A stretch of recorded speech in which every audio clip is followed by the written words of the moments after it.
Thank you so much for joining me. I'm T-Pain, and welcome to another Let's Learn Python.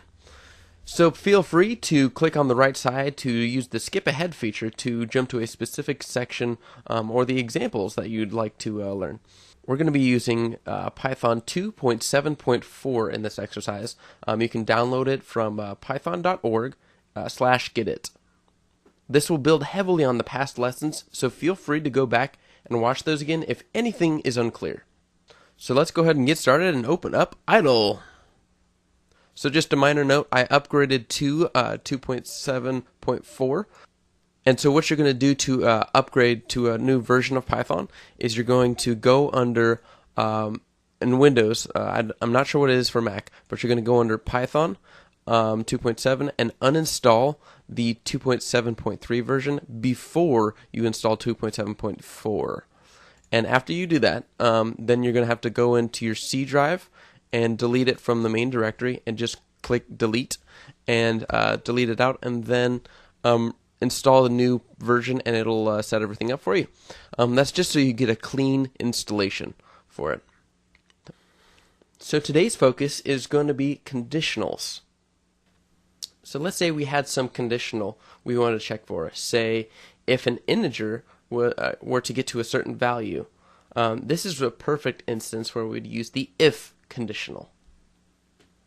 Conditionals are a way to check for something. So one example of a conditional is using the if statement. If some statement is true, then it executes. Otherwise it doesn't. So for example, checking the mailbox. Is there mail? If so, grab the mail. Otherwise, walk away and cry because you didn't get any mail. What works great with the if statement is the else statement. Else is a catch-all for anything that gets passed by the if statement or doesn't meet the criteria to make the statement true. So for example, if I breathe, I'm alive. If I don't, I'm super dead. So the last conditional I have, besides if and else, is a combination of the two, called else if, and it would fit right in between if and else. And it's else if some other condition needs to be checked. For example, if I'm breathing, I'm alive. Else if I'm walking around, I'm a zombie. Oh. So before we begin, I want to stress the importance of the tab button. Python is super sensitive to spacing, and if you use 4 spaces or the tab character, you need to keep that continuity throughout the whole thing. For using the Python shell in idle, you need to use the tab button. But in things like Maya, it uses 4 spaces. Why? I don't know. But it's something to be very, very aware of. Alright, so let's see an example of the if statement in action. We're going to type mail equals 5. Enter. And then if mail, colon, enter, and then we're going to type print quotation marks mail time. Enter.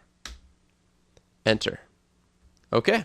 So here's an example of the if statements. So what we typed in was if mail, and it says if there is some value of mail, then what we're going to do is print mail time.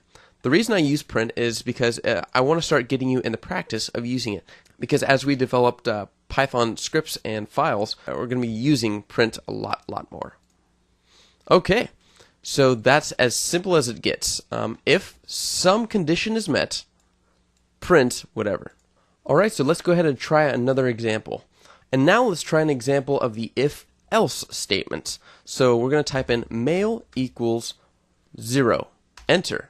If mail colon print mail time in quotations, and then right here we're going to type backspace to go back, and then we're going to type else colon again, enter, print no mail, sad face. Enter, and enter one more time to execute this. And now it prints no mail, sad face. The reason being is because the condition of the if statement was not met. Therefore, it passed it and skipped printing the mail time, and instead jump to the else, which is the catch-all again, if nothing else, if no other conditions are met, and then it will print no mail, sad face. All right, great job. All right, so next we're going to begin using operands, which are simple ways of checking or comparing two different values. And we're going to use parentheses to enclose all our operand operations. This is a way of keeping your code clean, and it makes it much easier to debug later on. So here we go. We're going to type in if 4 is less than 6, close parentheses, colon, enter, print ham sandwich, because I love ham sandwiches. Enter, enter, and then it prints ham sandwich. All right, great. So we found out that if 4 is less than 6, print ham sandwich, which we know to be true. And the parentheses acted as a kind of buffer to keep stuff separated. And sure enough, it printed ham sandwich. Awesome. Let's try one more. So we're going to type in if, open parentheses, 7 is less than or equal to 6, well, 4, yeah, there you go, 6, close parentheses, colon, enter, print, space, wah, enter, and then we're going to go press backspace once because we want to untab it, press L, or type else, colon, and then print 7 is greater than 6. Close in quotes, enter, enter. And now we know that this conditional was not met, so wah was not printed because 7 is not less than or equal to 6. And so 7 is greater than 6. So let's say that we had multiple conditions that we wanted to check. You can use a one of three words, or one of two words, and or, to combine different conditionals into a single statement. So what we can do is we can type if, and then we're going to go open parentheses 7, close parentheses, and open parentheses, close parentheses with 6 inside, colon, print, yep, enter, enter, and it's yep. Because what we're saying is that, hey, is there some value for in these parentheses? Yep. Is there some value in these parentheses? Yep. And so both conditions are met. So the and statement is true.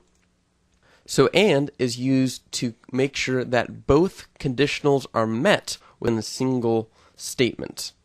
So the and or the or keywords are used as a way of combining multiple conditionals into a much larger conditional. So if 0 and 4 print what?